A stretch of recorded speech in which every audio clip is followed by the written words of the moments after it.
يا أيها الذين آمنوا كونوا قوامين لله شهداء بالقسط ولا يجرمنكم شنآن قوم على ألا تعدلوا اعدلوا هو أقرب للتقوى واتقوا الله إن الله خبير بما تعملون وعد الله الذين آمنوا وعملوا الصالحات لهم مغفرة وأجر عظيم والذين كفروا وكذبوا بآياتنا أولئك أصحاب الجحيم۔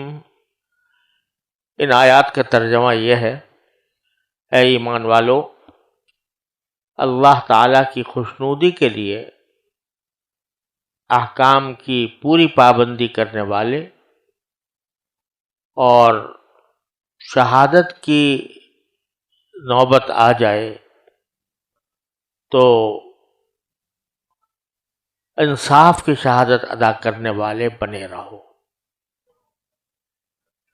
اور کسی قوم کی دشمنی تمہیں اس بات پر آمادہ نہ کرے کہ تم ناانصافی کرو، انصاف سے کام لو، یہی طریقہ تقوی سے قریب تر ہے، اور اللہ سے ڈرتے رہو، اللہ یقیناً تمہارے تمام کاموں سے پوری طرح باخبر ہے۔ جو لوگ ایمان لائے ہیں اور جنہوں نے نیک عمل کیے ہیں ان سے اللہ نے وعدہ کیا ہے کہ آخرت میں ان کو مغفرت اور زبردست ثواب حاصل ہوگا، اور جن لوگوں نے کفر اپنایا اور ہماری نشانیوں کو جھٹلایا وہ دوزخ کے باسی ہیں۔ جیسا کہ پچھلی آیات کریمہ میں بھی یہ عرض کیا گیا کہ اس صورت میں معاہدات کی پابندی کے اوپر خصوصی زور دیا گیا ہے، اور پھر اللہ تعالیٰ کے ساتھ بندے نے جو معاہدے کیے ہیں ان کا ذکر، کہ اس بنیادی معاہدے کے اندر یہ ساری باتیں داخل ہیں جو اللہ تعالیٰ نے رسول کریم صلی اللہ علیہ وسلم کے ذریعے ہم تک پہنچائیں، تو ان کی تعمیل اور اطاعت یہ ہمارے اس بنیادی معاہدے کا ایک حصہ ہے۔ اب ایک اور ہدایت اس آیت کریمہ میں دی جا رہی ہے کہ جب تمہیں کوئی گواہی دینی پڑے تو تم اللہ کی خاطر گواہی دیا کرو، اور اللہ تعالیٰ کی جب خاطر دو گے تو اس کا مطلب ہی یہ ہوگا کہ انصاف کی بات کہو گے۔ یہ آیت کریمہ جس میں اللہ کے لیے انصاف کے ساتھ شہادت دینے کا حکم دیا گیا ہے، سورہ نساء کے اندر بھی پہلے گزری ہے، لیکن الفاظ میں تھوڑا سا فرق ہے۔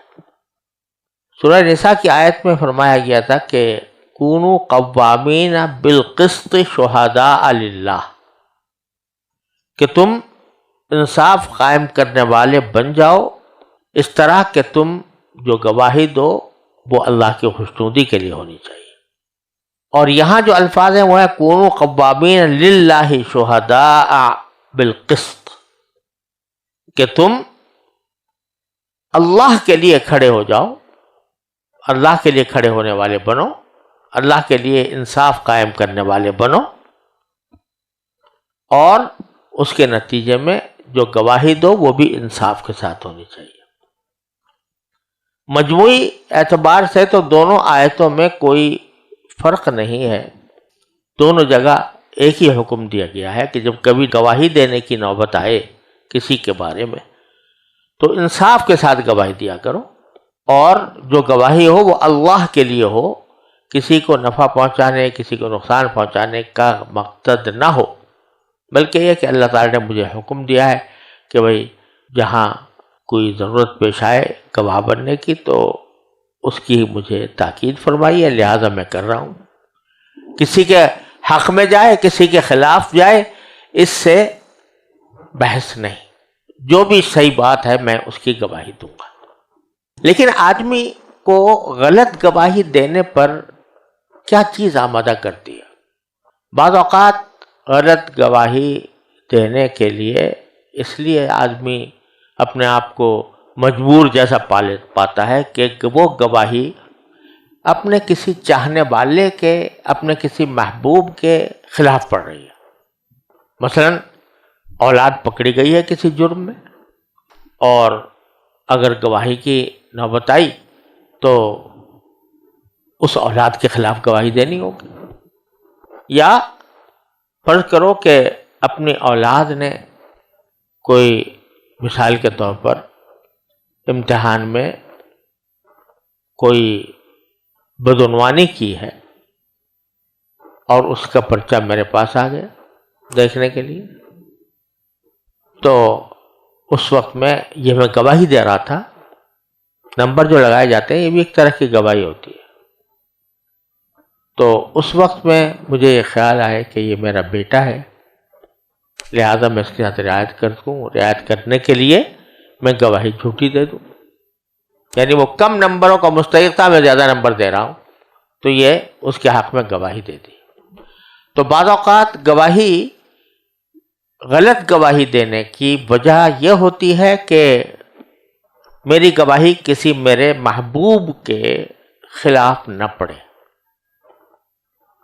اس وقت میں آدمی بعض اوقات جھوٹ بھی بول جاتا ہے اور جھوٹی گواہی بھی دے دیتا ہے. ایک وجہ تو یہ ہوتی ہے، اور دوسری وجہ اس کے برعکس بعض اوقات یہ ہوتی ہے کہ کسی سے دشمنی ہے. اس دشمنی کو نکالنے کے لیے، دشمنی کا غصہ ٹھنڈا کرنے کے لیے انسان اپنے کسی دشمن کے خلاف جھوٹی گواہی دے دیتا ہے. فلاں میرا دشمن ہے، لہذا میں جب کبھی مجھے گواہی دینے کی نوبت آئی تو میں اس کے خلاف گواہی دوں گا. تو بعض اوقات جھوٹی گواہی کی وجہ کسی شخص سے محبت ہوتی ہے، اور بعض اوقات دشمنی کی وجہ کسی سے عداوت ہوتی ہے. سورہ نساء میں جہاں فرمایا گیا کہ کونوا قوامین بالقسط شہداء للہ، وہاں پہلی وجہ کا ذکر ہے کہ چاہے تمہاری وہ گواہی تمہارے بیٹوں پر، تمہارے والدین پر پڑھ رہی ہو، ان کے خلاف پڑھ رہی ہو، تب بھی تم انصاف کے ساتھ گواہی دو. تو وہاں پر قسط کا لفظ پہلے لایا گیا، کونوا قوامین بالقسط. تم انصاف کے ساتھ کھڑے ہونے والے بن جاؤ، انصاف کو کھڑا کرنے والے بن جاؤ، انصاف کو قائم کرنے والے بن جاؤ. تو پہلے وہاں پر حکم دیا گیا ہے کہ انصاف کی طرف متوجہ ہو، بجائے اس محبت کے جو تمہیں اپنی اولاد سے یا اپنے والدین وغیرہ سے، رشتہ داروں سے ہو رہی ہے. اور پھر فرمایا کہ شہداء للہ، کہ اب جو تم گواہی دو، جب انصاف ایک مرتبہ تمہارے دل میں آ گیا تو اب جو گواہی دو گے وہ اللہ کے لیے ہوگی، اللہ کی خاطر ہوگی، اللہ کی خوشنودی کے لیے ہوگی، کسی اپنے محبوب کے محبت کی وجہ سے نہیں ہوگی. تو اس لیے وہاں پر یہ تعبیر اختیار کی گئی، کونوا قوامین بالقسط شہداء للہ. اور یہاں جو آیت کریمہ ہے اس کا سیاق و سباق یہ ہے کہ بعض اوقات انسان دشمنی کی وجہ سے، کسی سے دشمنی کی وجہ سے اس کے خلاف گواہی دے دیتا ہے. تو یہ غلط گواہی بھی اتنی ہی گناہ ہے، جھوٹ ہے اور انصاف کے خلاف ہے.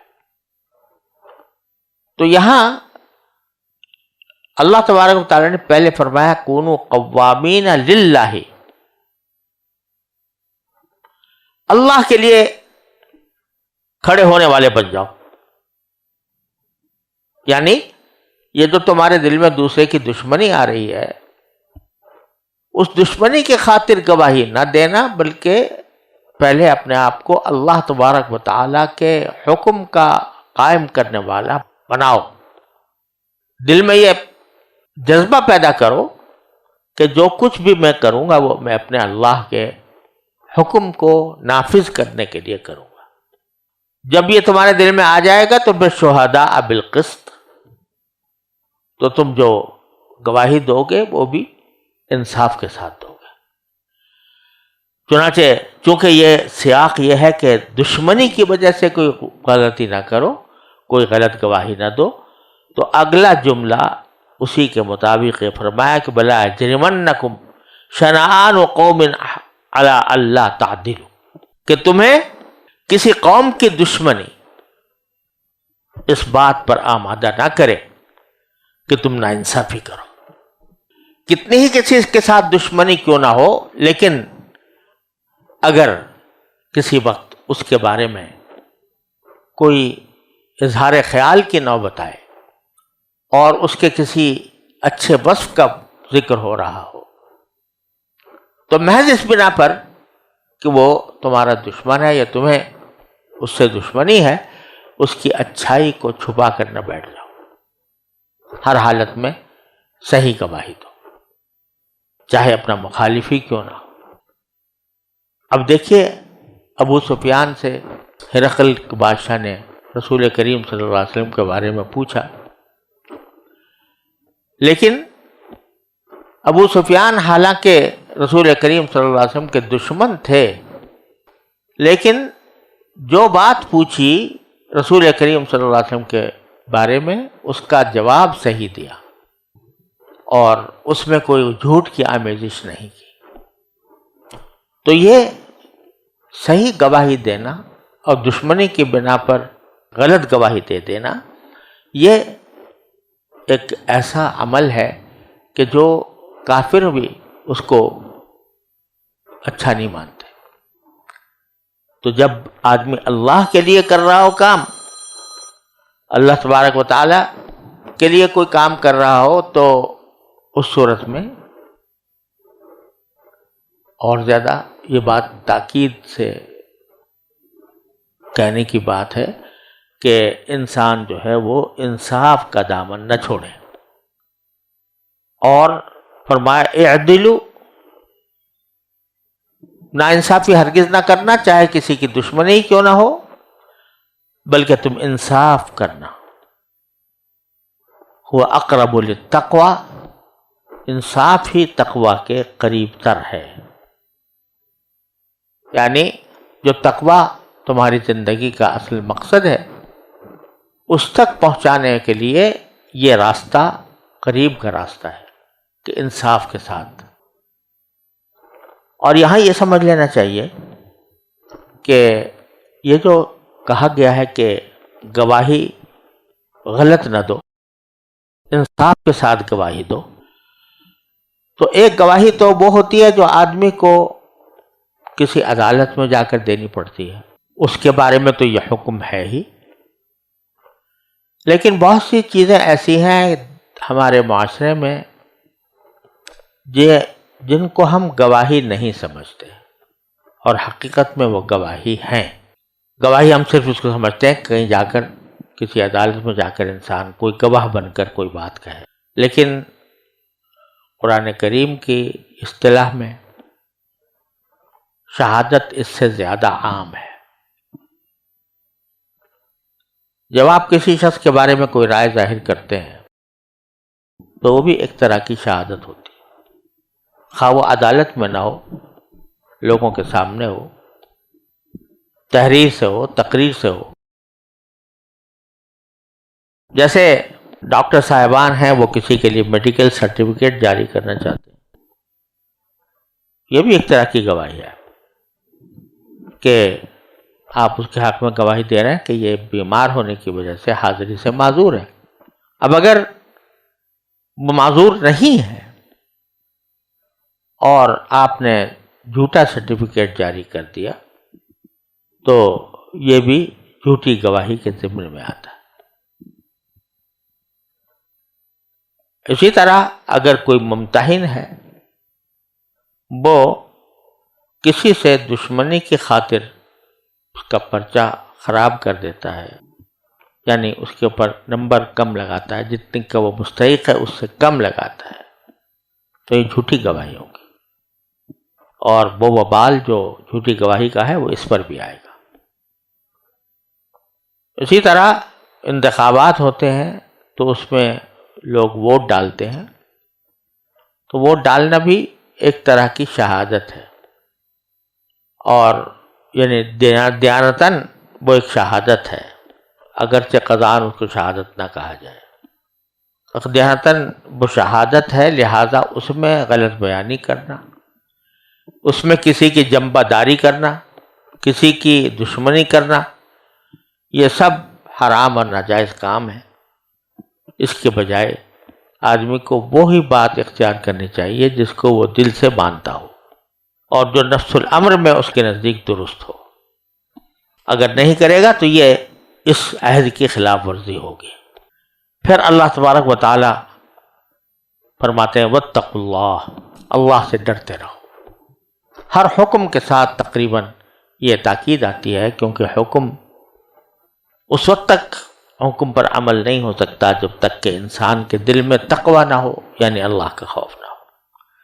ان اللہ خبیر بما تعملون، یاد رکھو کہ اللہ تمہارے تمام کاموں سے پوری طرح باخبر ہے۔ یہی احساس ہے جو ہر وقت دل میں پیدا کرنا مقصود ہے کہ اللہ مجھے دیکھ رہا ہے، اور جب یہ احساس پیدا ہوتا ہے تو اس کے نتیجے میں ہی تقوی پیدا ہوتا ہے۔ تقوی پیدا کرنے کا یہاں پر ذریعہ بتایا گیا ہے کہ تقوی کرو، تقوی پیدا کرو، اللہ کا خوف رکھو۔ طریقہ اس کا کیا ہوگا؟ یہ کہ اس بات کا مراقبہ کرو، اس بات کا دھیان رکھو کہ اللہ تبارک و تعالی تمہارے ہر قول و عمل سے باخبر۔ اور جب اللہ تبارک و تعالی کے احکام پر عمل کیا جائے گا، یہ جو احکام دیے جا رہے ہیں، جو معاہدے تم سے لیے جا رہے ہیں، ان کے اوپر عمل کرنے کا کیا نتیجہ ہوگا، اور ان سے انحراف کا کیا نتیجہ ہوگا، اگلی 2 آیتوں میں بیان فرمایا وعد اللہ الذین آمنوا وعملوا الصالحات، جو لوگ ایمان لائے ہیں اور جنہوں نے نیک عمل کیے ہیں، ان سے اللہ نے وعدہ کیا ہے۔